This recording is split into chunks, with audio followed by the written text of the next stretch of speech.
My cheek moved to the back of my head.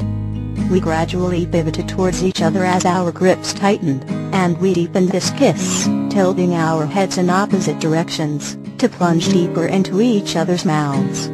I slid my other hand into his open jacket, and rubbed his lean chest lightly at first, before fisting it into his dark t-shirt to bring his body closer to mine. Our tongues became progressively more urgent, battling for dominance as we began breathing deeply into the kiss. The arm around my waist brought me closer as Edward pushed against my tongue breathlessly.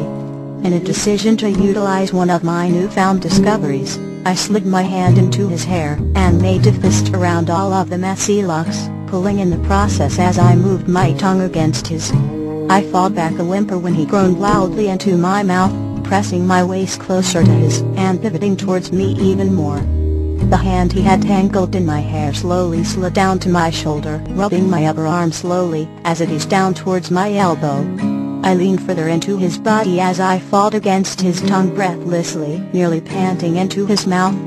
I gripped his hair tightly once again, earning me a gasp as he pressed his tongue against mine more furiously. The hand on my elbow slid to my ribs, where he held it there in between us, rubbing circles into my stomach just below my breasts with his thumb. I whimpered breathlessly into his mouth, pushing myself closer into his hand and encouraging what I assumed was his attempt at finally touching me, but instead of doing it, he continued rubbing with his thumb and pushing his tongue against mine fervently, panting into my mouth. Deciding I had enough with all of his indecision and patience, I gripped his hair with my fist tightly, pulling it hard and willing him to just freaking do it already. He let out the sexiest half-groan, half-whimper into my mouth, and finally threw caution to the wind. His hand swiftly slid up, over my breast, until he was cupping it completely, and squeezing firmly. I think he was probably going to groan into my mouth again at the feel of it. Unfortunately, I never gave him the chance.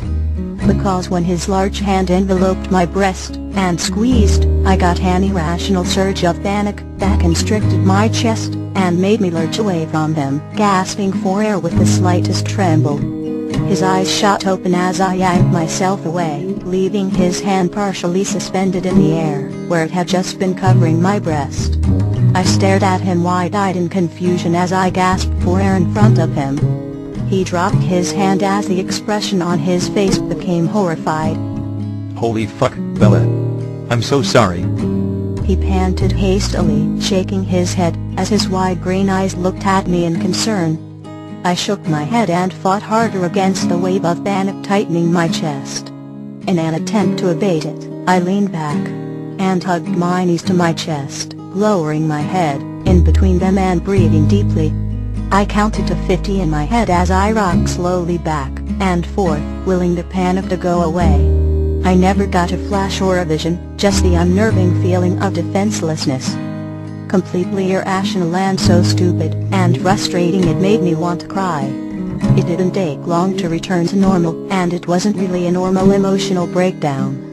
If there was such a thing, it was more like the residue of one. The last minute of an episode that made me feel jumpy and breathless.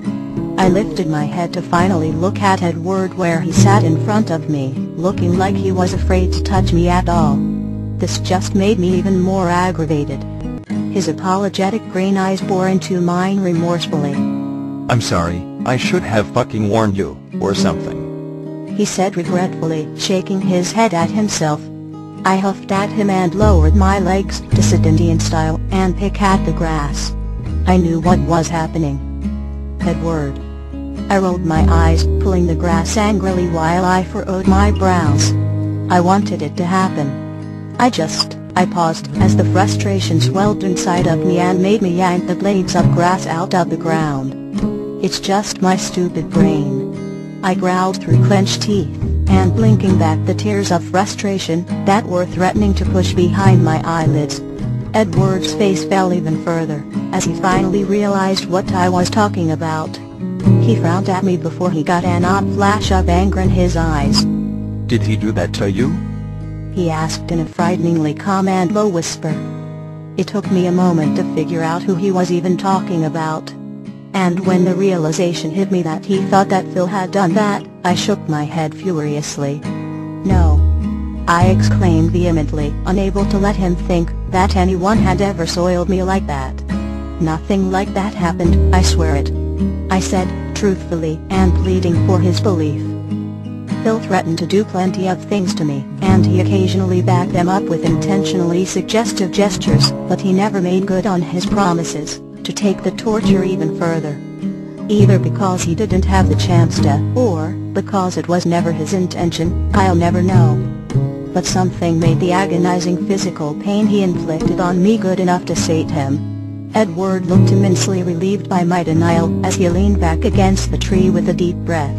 He eyed me where I sat close to him, probably analyzing my frustrated expression, as his lips slowly lifted into a sad smile.